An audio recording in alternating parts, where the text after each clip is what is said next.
दोस्तों सांस रोक देने वाले मुकाबले में पंजाब किंग्स को जीत के लिए चाहिए थे आखिरी 2 गेंद पर 10 रन और फिर मैदान पर हुआ ऐसा चमत्कार जिसे देखकर फट गई सबकी आंखें। नमस्कार दोस्तों, स्वागत है आपका एक बार फिर हमारे चैनल में।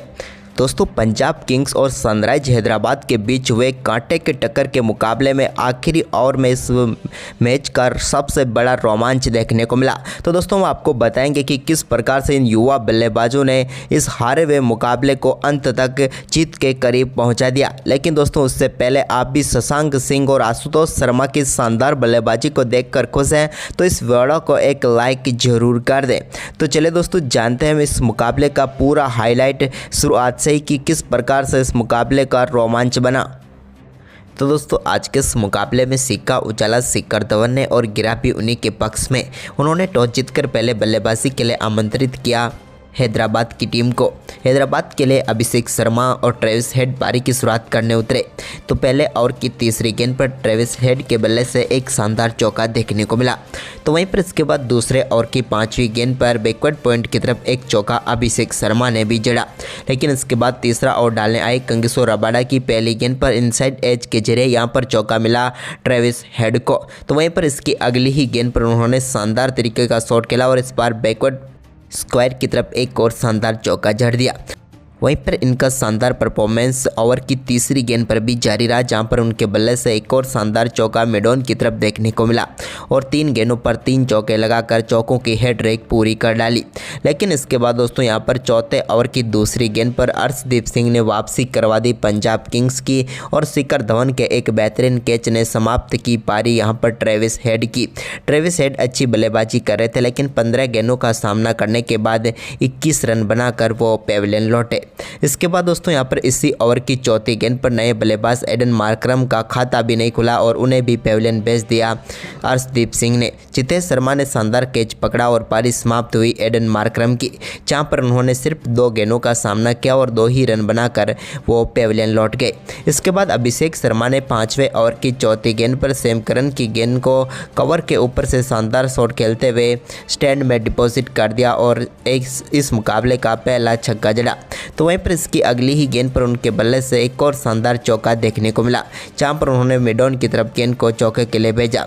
लेकिन दोस्तों इसी ओवर की आखिरी गेंद पर वो एक और बड़ा शॉट खेलना चाहते थे लेकिन इस बार अपना कैच शशांक सिंह को थमा बैठे और सैम करन ने पेविलियन भेज दिया अभिषेक शर्मा को जिन्होंने 11 गेंदों पर 16 रन बनाए।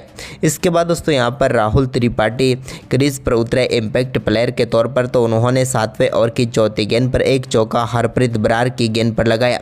इसके बाद 8वें ओवर की पहली गेंद पर नीतीश रेड्डी ने भी शानदार शॉट खेलते हुए एक बार फिर मिड विकेट की तरफ गेंद को चौके के लिए भेजा।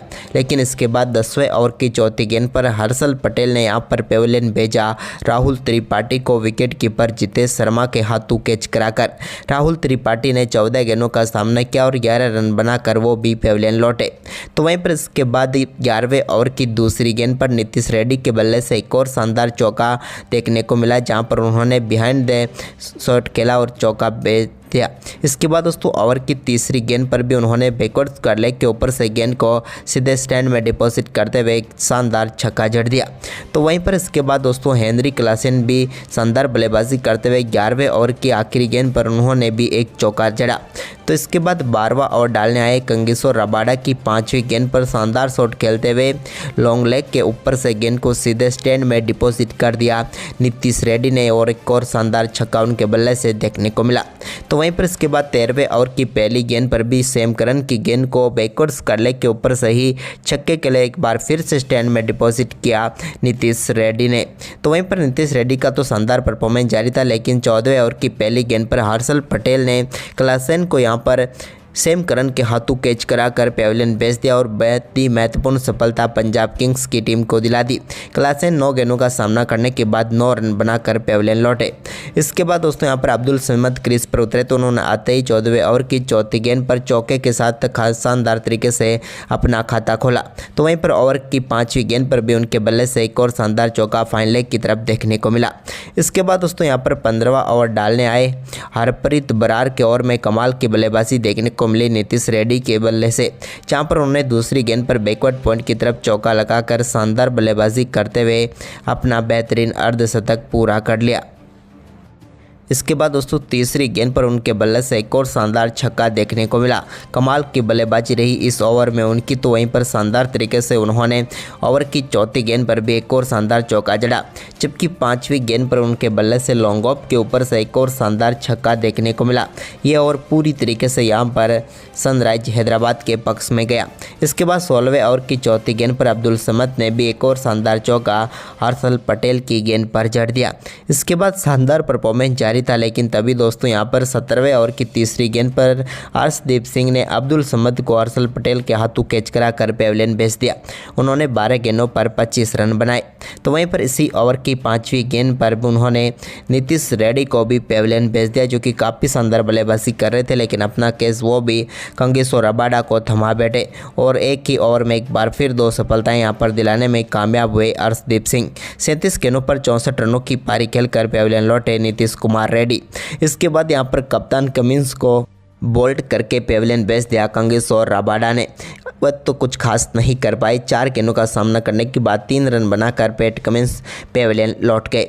इसके बाद शाहबाज अहमद ने शानदार खेल दिखाया और 19वें ओवर की चौथी गेंद पर बैकवर्ड पॉइंट की तरफ एक शानदार चौका उनके बल्ले से देखने को मिला। तो वहीं पर दोस्तों इसकी अगली ही गेंद पर उन्होंने गेंद को शानदार तरीके से बड़े शॉट की तरफ खेला और डीप एक्स्ट्रा कवर के ऊपर से गेंद को 6 रनों के लिए बाउंड्री लाइन के पार भेज दिया। तो वहीं पर इसके बाद 20वें ओवर की 5वीं गेंद पर भुवनेश्वर कुमार बड़ा शॉट खेलना चाहते थे, लेकिन जॉनी बेयरस्टो ने यहाँ पर शानदार कैच पकड़ा और सैम करन ने उन्हें पेविलियन भेजा। उन्होंने 8 गेंदों पर 6 रन बनाए। तो वहीं पर इसके बाद पारी की आखिरी गेंद पर जयदेव उनादकट ने बड़ा शॉट खेला और गेंद को 6 रनों के लिए लॉन्ग ऑन के ऊपर से बाउंड्री लाइन के पार भेज दिया और यहाँ पर स्कोर को पहुँचा दिया 182 पर और 183 का लक्ष्य पंजाब के सामने रख दिया। वहीं पर दोस्तों इस लक्ष्य का पीछा करने उतरी पंजाब किंग्स की शुरुआत बेहद ही खराब रही और दूसरे ओवर की चौथी गेंद पर ही पैट कमिंस ने जॉनी बेयरस्टो को बोल्ड करके पहली सफलता सनराइज हैदराबाद की टीम को दिला दी। बेयरस्टो इस मुकाबले में खाता भी नहीं खोल पाए और 3 गेंदों पर 0 पर ही चलते बने। इसके बाद दोस्तों यहाँ पर शिखर धवन और परमसिमरन सिंह से उम्मीद थी, लेकिन ये उम्मीद भी टूटी जब तीसरे ओवर की आखिरी गेंद पर परमसिमरन सिंह अपना कैच नीतीश रेड्डी को थमा बैठे और 6 गेंदों पर 4 रन बनाकर वो भी पेविलियन लौट गए। इसके बाद शिखर धवन ने एक बेहतरीन चौका जरूर लगाया, लेकिन दोस्तों आखिरकार भुवनेश्वर कुमार की एक रणनीति जहां पर काम आई, विकेट कीपर को ऊपर लाया गया और आखिरकार शिखर धवन एक तेज गेंदबाज के सामने स्टंपिंग आउट होकर पेविलियन लौट गए। भुवनेश्वर कुमार और सनराइज हैदराबाद की ये चाल काम कर गई और क्लासेन ने बेहतरीन विकेट कीपिंग करते हुए यहां पर पेविलियन भेज दिया शिखर धवन को। धवन इस मुकाबले में 16 गेंदों का सामना करने के बाद 14 रन बनाकर पेविलियन लौटे। इसके बाद दोस्तों सैम करन ने 6ठे ओवर की पहली गेंद पर टी नटराजन की गेंद को शानदार तरीके से मिडॉन की तरफ चौके के लिए बाउंड्री लाइन के पार भेजा। तो वहीं पर इसके बाद सिकंदर रजा ने भी एक शानदार चौका नीतीश रेड्डी की गेंद पर स्क्वायर की तरफ जड़ दिया। इसके बाद दोस्तों सिकंदर रजा और सैम करन ने अच्छी बल्लेबाजी की। तो वहीं पर 8वें ओवर की पहली गेंद पर जयदेव उनादकट के शानदार छक्का लगाने में कामयाब हुए सैम करन और गेंद को स्टैंड में डिपॉजिट कर दिया। इसके बाद दोस्तों 9वें ओवर की 5वीं गेंद पर भी नीतीश रेड्डी की गेंद को एक बार फिर से बाउंड्री लाइन के पार भेजने में कामयाब हुए सैम करन और एक और शानदार छक्का टीम के लिए जड़ दिया। लेकिन इसके बाद दोस्तों यहां पर टी नटराजन गेंदबाजी करने आए तो 10वें ओवर की पहली गेंद पर बड़ा शॉट खेलना चाहते थे सैम करन, लेकिन यहां पर पैट कमिंस के एक बेहतरीन कैच ने समाप्त की सैम करन की इस पारी को और नटराजन ने शानदार सफलता SRH को दिला दी। यहां पर 22 गेंदों का सामना करने के बाद 29 रन बना कर पेविलियन लौटे सैम करन। तो वहीं पर इसके बाद दोस्तों सिकंदर राजा ने शानदार बल्लेबाजी करते हुए 11वें ओवर की पहली गेंद पर मिड विकेट के ऊपर से एक शानदार छक्का जड़ा। तो इसके बाद 12वां ओवर डालने आए शाहबाज अहमद की चौथी गेंद पर भी एक और शानदार छक्का स्लॉग स्वीप के जरिए स्क्वायर लेग के ऊपर से देखने को मिला सिकंदर राजा के ही बल्ले से। तो वहीं पर 13वें ओवर की आखिरी गेंद पर शशांक सिंह ने भी एक शानदार शॉट के साथ गेंद को बाउंड्री लाइन के पार भेजा और 13 ओवर की समाप्ति के बाद 91 रनों तक पहुंचा दिया पंजाब किंग्स का स्कोर। वहीं पर इसके बाद दोस्तों 14वें ओवर की पहली गेंद पर सिकंदर रजा को यहां पर पेविलियन भेजने में कामयाब हुए जयदेव उनादकट। हेनरी क्लासन ने बेहतरीन कैच पकड़ा और 22 गेंदों पर 28 रन बनाकर सिकंदर रजा पेविलियन लौटे। तो वहीं पर इसके बाद दोस्तों जितेश शर्मा भी ज़्यादा देर तक कुछ खास नहीं कर पाए। एक छक्का उनके बल्ले से जरूर देखने को मिला, लेकिन इसके बाद 16वें ओवर की तीसरी गेंद पर नीतीश रेड्डी का वो भी शिकार बने और 11 गेंदों पर 19 रन बनाकर पेविलियन लौटे। तो वहीं पर इसके बाद शशांक सिंह की शानदार बल्लेबाजी बल्लेबाजी जारी रही। उन्होंने 17वें ओवर में एक शानदार चौका भुवनेश्वर कुमार की गेंद पर लगाया। तो वहीं पर इसके बाद दोस्तों इसकी अगली ही गेंद पर उनके बल्ले से एक और शानदार शॉट देखने को मिला, जहां पर एक्स्ट्रा कवर की तरफ उन्होंने गेंद को चौके के लिए बाउंड्री लाइन के पार भेज दिया। तो ओवर की 5वीं गेंद पर भी उनके बल्ले से एक और चौका एक्स्ट्रा कवर की तरफ से ही देखने को मिला और 3 चौके भुवनेश्वर कुमार के इस ओवर में जड़ दिए।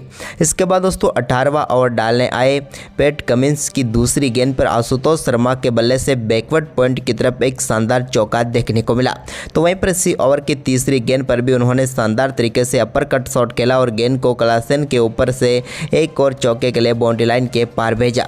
इस ओवर में यहाँ पर 2 चौके उन्होंने बटोरे। तो वहीं पर 19वां ओवर डालने आए टी नटराजन की दूसरी गेंद पर आशुतोष के बल्ले से एक और शानदार चौका वाइड लॉन्ग ऑन की तरफ देखने को मिला। तो वहीं पर दोस्तों इसी ओवर की 5वीं गेंद पर शशांक सिंह ने भी एक और शानदार चौका जड़ा। अब आखिरी ओवर में मुकाबला जीतने के लिए 29 रनों की जरूरत थी यहाँ पर पंजाब किंग्स को। तो वहीं पर गेंदबाजी करने आए जयदेव उनादकट, लेकिन उनकी पहली ही गेंद पर शानदार छक्का मिड विकेट के ऊपर से जड़ने में कामयाब हुए आशुतोष शर्मा। तो वहीं पर इसके बाद दूसरी गेंद वाइड डाल दी, जो कि 2 बार वाइड रही, जिसके चलते अब 5 गेंदों पर 21 रन चाहिए थे, लेकिन तभी आशुतोष के बल्ले से एक और शानदार छक्का देखने को मिला। अब चाहिए 4 गेंदों पर 15 रन, तभी एक और यहाँ पर 2 रन मिले तीसरी गेंद पर, जिसके बाद अब मुकाबला जीतने के लिए आखिरी 3 गेंदों पर 13 रनों की जरूरत थी सनराइज हैदराबाद की टीम को। लेकिन दोस्तों चौथी गेंद की बात करें तो यहाँ पर भी 2 रन लेने में आशुतोष शर्मा कामयाब हुए। आखिरी 2 गेंदों पर 11 रन चाहिए थे, लेकिन एक और वाइड इसी बीच यहाँ पर मिल गई। अब आखिरी 2 गेंदें बची हुई थी और मुकाबला जीतने के लिए 10 रनों की जरूरत थी, यानी कि मुकाबला किधर भी जा सकता था। लेकिन दोस्तों तभी 5वीं गेंद पर एक और बड़ा शॉट खेलने की कोशिश की, लेकिन यहाँ पर कैच जरूर छूटा, लेकिन सिर्फ एक ही रन यहाँ पर ले पाए आशुतोष शर्मा। और अब आखिरी गेंद पर जीत के लिए 9 रनों की जरूरत थी, जो कि यहाँ पर लीगल डिलीवरी के साथ इम्पॉसिबल था। लेकिन दोस्तों आखिरी गेंद डालने आए जयदेव उनादकट की गेंद को छक्के के लिए बाउंड्री लाइन के पार भेज दिया लॉन्ग ऑफ के ऊपर से शशांक सिंह ने, लेकिन जीत से सिर्फ 2 रन दूर रह गई पंजाब किंग्स की टीम। लेकिन आशुतोष शर्मा ने 15 गेंदों पर 33, तो वहीं पर शशांक सिंह ने 25 गेंदों पर 46 रनों की तूफानी बल्लेबाजी की। तो दोस्तों आपको यह रोमांचक मुकाबला कैसा लगा, आप हमें अपनी राय कमेंट बॉक्स में ज़रूर दें। धन्यवाद।